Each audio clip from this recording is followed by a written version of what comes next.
Hi, Brint. I've got a couple of questions for you, and I'm looking forward to your answers here. They're going to be very helpful for our class, who are just starting out in their first week on collaborative tools. And the first segment, really, after they get a brief familiarity with collaborative governance overall, is to look at social network analysis and interorganizational network analysis and theory. So my first question to you as a leading scholar in the field of interorganizational network is, tell us a little bit about why networks are important for public and nonprofit managers to understand. Well, Kirk, I'm happy to do that. It's one of those things that has increased in importance over the years as we've privatized all kinds of services, as we move to use both the public and as well as the private and nonprofit sectors for the delivery of services. All of these things mean that you don't have a hierarchical relationship anymore, and networks, the management of networks, are really key to collaborative governance. Okay, great. So I am aware that you have studied interorganizational networks in health and human services for some time with your colleagues. Could you tell us a bit about what some of the most important aspects of these kinds of networks are that contribute to the effective delivery of social services? Well, I've worked for well over 20 years, largely with Keith Provan, among others. But the two of us have a long-term project to study a variety of types of healthcare and mental health networks that deliver what we call we call them service implementation networks. Okay. And in those service implementation networks, there's some things that we found that are absolutely critical. One is they have to have a clear form of governance. Okay. So that while you don't have hierarchy with networks, you have to be really clear who's in charge.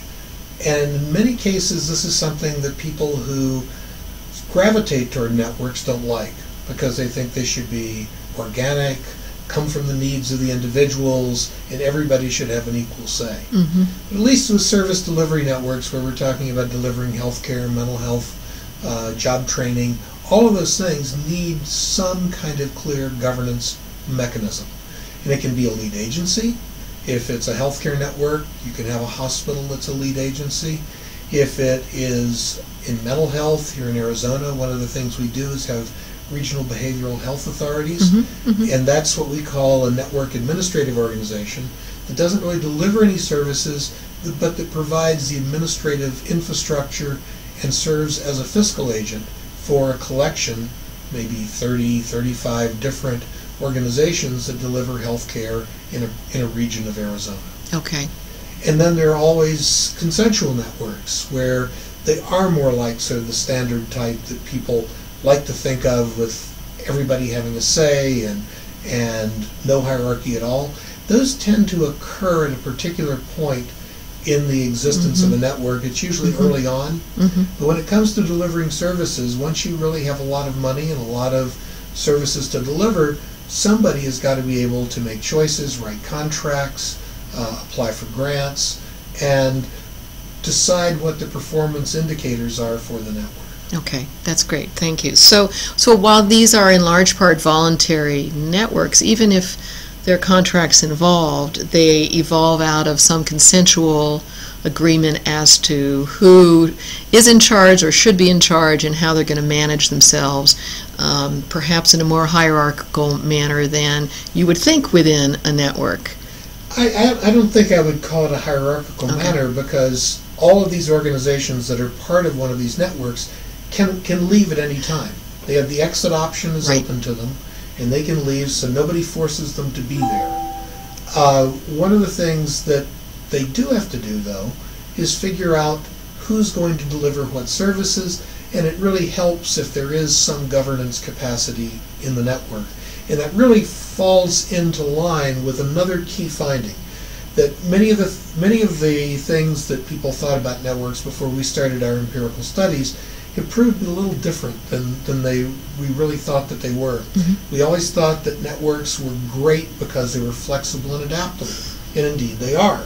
But we also found that the highest performing networks were more stable than the ones that weren't.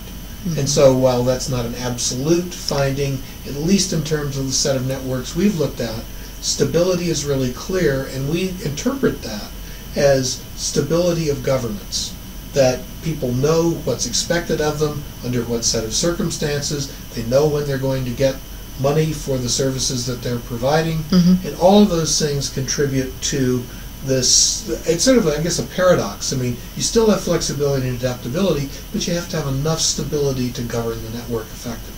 Right, okay. Really interesting finding. We also, I'm aware, and others, that you also study dark networks. So could you talk a bit about, well, what are dark networks, and what kinds of dark networks do you study, and if you could share with us some of the interesting findings from that research? Certainly. After 9/11, I became very interested, and people in the government asked me if I would sort of look at dark networks from the standpoint of what it would be like if I were Osama bin Laden. What are the management? I've always studied sort of the management of networks, and organization theory certainly informs the work that Keith Provan and I have done over a very long time period. And so what we tried to do, and this was just me, Keith was not working on this, but another colleague of mine, Jörg Raab, who's at Tilburg University in the Netherlands, the two of us really started thinking about what it would be like to manage an illegal and covert network.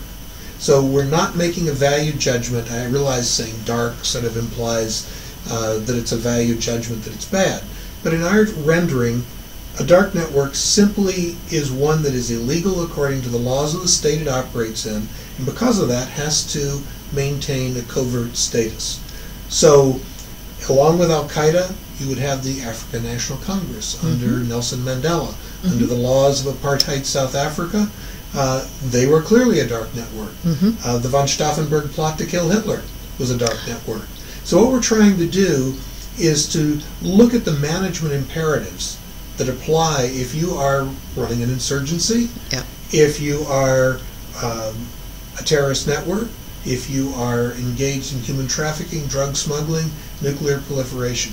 It's simply a whole class of organizational network activity that we really haven't thought about very clearly until about the last 10 years. And we've worked in this area. A number of other people are working in it as well.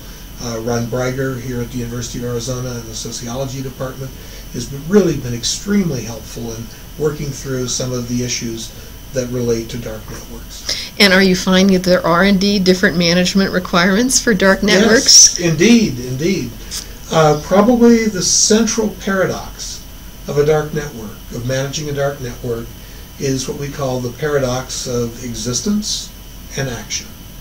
Because if you are going to act in the name of the people, if you are Nelson Mandela and you are the African National Congress and you want to represent your people against the apartheid Afrikaner government, then one of the things you have to do is you have to develop some kind of legitimacy. How do you develop legitimacy? You act in the name of the people. You attack an army base. You attack government buildings. And all of those things, if assuming the people are with you, increase your legitimacy. Unfortunately, every time a dark network comes together, you've got to centralize. And so more people start to gather. That increases the probability that the government that you're fighting is going to find out about what you're doing. And indeed, at the very beginning of the African National Congress, almost the entire leadership was arrested at a farm in South Africa in 1963. And Nelson Mandela and most of the leadership were shipped off to Robben Island. And because of that, it took them almost 17 years to rebuild the ANC. They came together. In 9/11, there were a couple of periods where if we had had better intelligence, you had key actors coming together where we could have basically nipped 9/11 in the bud. So that's the paradigm. To act, you have to come together.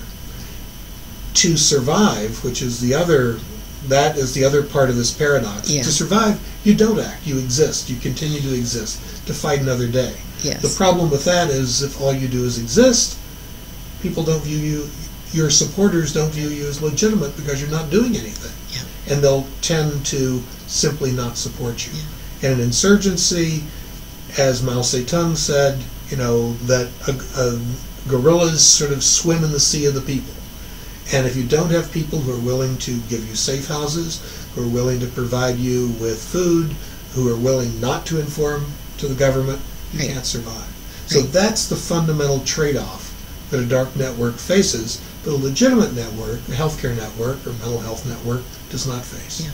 It'd be interesting to study the Underground Railroad during wouldn't it, during the Civil War? You've just given me a terrific idea. There you go. And you've got to have a lot of really good data. So absolutely, and there probably is more and more of that. Yeah. Thank you very much, Kirk. Okay. So finally, for practitioners like most of the students in this class, can you tell us how network analysis, because we are going to be learning a lot about how to use, or actually a little bit about how to use a network analysis tool, how that can be most useful for effective management? One of the things I'm most excited about are the kind of tools that we're developing now for the purposes of managing networks. This hasn't been the case in the past.